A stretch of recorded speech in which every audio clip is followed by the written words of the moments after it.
मी Vishwajit Wable, founder आहे VVWG homeo Organics या कंपनीचा। आपण इथे बघत असाल तर हा आमचा एक डेमो प्लॉट म्हणून आपण छोटासा आहे, जो की प्रॉपरली ऊसासाठी आहे। ज्या भागात पाण्याची कमतरता खूप नाही आहे अशा भागांमध्ये आपण ऊस शेती मोठ्या प्रमाणावरती करतोय। तर ऊस शेतीसाठी खूप प्रमाणात लोक 40-50 हजारापर्यंत आता फर्टिलायझर आणि बाकीच्या गोष्टींसाठी खर्च करतायत, खतं आणि औषधांसाठी। तुम्ही जर बघत असाल तर ही VVWG होमिओ ऑर्गॅनिक्स ही जी कंपनी आहे आपली, जी की बारामती बेस आहे, तर या कंपनीला आपण नवीन संशोधन म्हणून आपण स्टार्टअपमध्ये काम करतोय आणि त्याच्यामध्ये आम्ही जवळजवळ 8 ते 10 वर्ष ह्याच्यावरती कॉन्स्टंट काम करतोय होमिओपॅथीवरती। आणि तुम्हाला इथं दिसत असेल की ऊसामध्ये सगळ्यात महत्त्वाचं असतं ते म्हणजे रूट झोन डेव्हलप करणे। त्यानंतर 2 ऊसामधल्या नोड साईज म्हणतो आपण त्याला, म्हणजे आपण प्यारं म्हणतो त्याला थोडक्यात। पेऱ्याची साईज किती आहे, पेऱ्याची थिकनेस किती आहे, आणि त्यानंतर आपल्याला मग शुगर ब्रिक्स आणि बाकीच्या गोष्टी कशा बसतायत, किती जास्त बसतायत,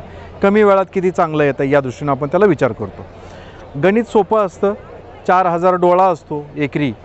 4000 डोळ्याला आपल्याला 10 टिलर्स लागतात फक्त। टिलर्स म्हणजे काय तर फुटवे। जर समजा मला त्याला 10 फुटवे आले तर 4000 गुणिले 10 म्हणजे 40,000 त्याला ऊस येतात। 40,000 ऊस मला 3 किलोनी बसला तर 120 टन असं साधारण गणित असतं। पण यासाठी आपल्याला पाण्याची कमतरता कुठे पडू नये, त्यामुळे ड्रीप इरिगेशन सिस्टम सगळ्यात महत्त्वाची आहे ऊसाच्या दृष्टीनं। उद्या जर ऊसाचं फ्युचर असेल तर ड्रीपवर असेल, आणि त्याचबरोबर ह्या खताची जर आपण संख्या कमी करू शकलो तर त्या दृष्टीने आम्ही ह्याच्यावरती प्रयत्न केले।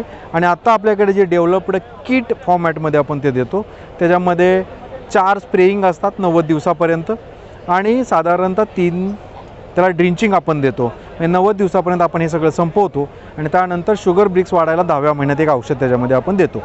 जर आता तुम्ही बारकाईने बघितलं तर मी काही एक्स्ट्रा काही सांगत नाही, मनाचं काही सांगत नाही आहे। तुम्ही जर बघितलं, जर आपण टिलरची संख्या मोजायची ठरवली तर व्हेजिटेटिव्ह म्हणजे आपल्याला जे उपयोगी येणारे टिलर आहेत ते किती आहेत, तर हे जे या साईजचे टिलर्स आहेत हे आपल्याला उपयोगी आहेत। हे एका डोळ्यापासून बनलेले आहेत। किती आहेत, 1 2 3 4 5 6 7 8 9 10 11 12 13 14 15 16 17 हे मेजर टिलर मोजले।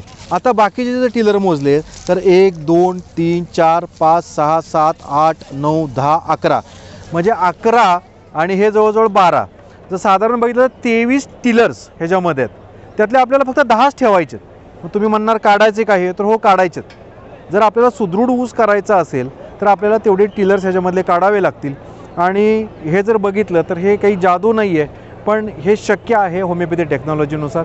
तर माझं एक प्रांजळ मत आहे की ज्या शेतकऱ्यांकडे मोठ्या शेत्या असतील, 2 एकर 3 एकर 4 एकर, तर त्यांनी अर्धा एकरावरती तरी ह्याचा प्रयोग करून बघावा।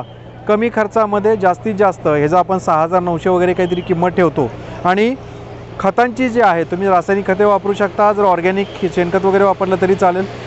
ह्यामध्ये तुम्हाला खूप कमी खर्चामध्ये जास्त यील्ड ह्याच्यामध्ये सहजासहजी येऊ शकतं। आम्ही त्याचे प्रयोग करतोय, चोपण जमिनीमध्ये पण चांगल्या पद्धतीनं काम करतोय।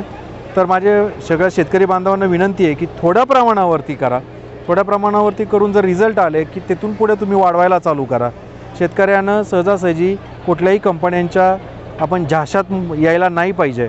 तर थोड्या थोड्या प्रमाणात वापर करून त्याचा सगळ्या शेतकऱ्यांनी लाभ घ्यावा। माझा नंबर 73 85 34 6006 आहे।